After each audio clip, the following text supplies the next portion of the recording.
Yeah, Heather, I'd venture to say that's a bit of an understatement, but hey, I've really enjoyed checking in at the library and talking to my family members who have been here for a long time about what it was like in its heyday. Groovy is maybe the word that would come to mind. It's been here for more than 60 years now, and it looks like those walls are going to be coming down, and with each wall that comes down, a lot of longtime Jacksonville residents, I'm sure, will have a lot of memories come flooding back, including City Councilman Matt Carlucci, who I talked to.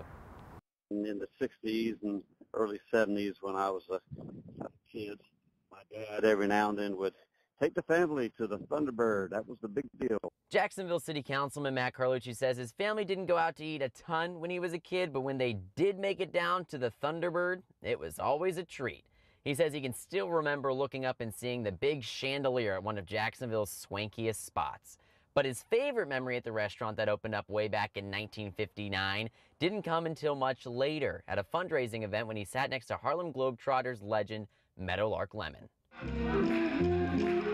He'd take that basketball, he'd throw it, he'd have it behind his back, and you never knew where he was going to throw the thing.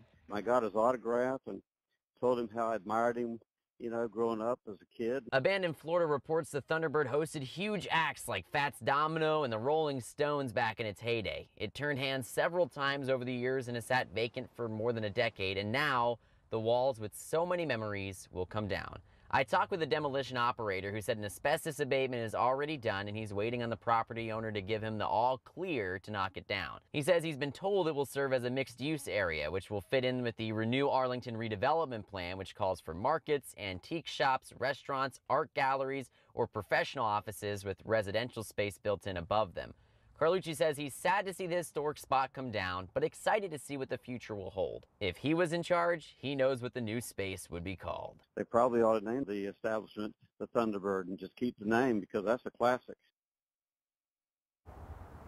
I did reach out to the property owner, wasn't able to hear from him here on a weekend here, so wasn't able to get an exact idea of what we're going to be looking at here. But it's worth mentioning, we're only about 4 miles from downtown, right over the Matthews Bridge, so this would really fit into the city's vision of trying to expand downtown and urban core housing as well if there's a residential element here.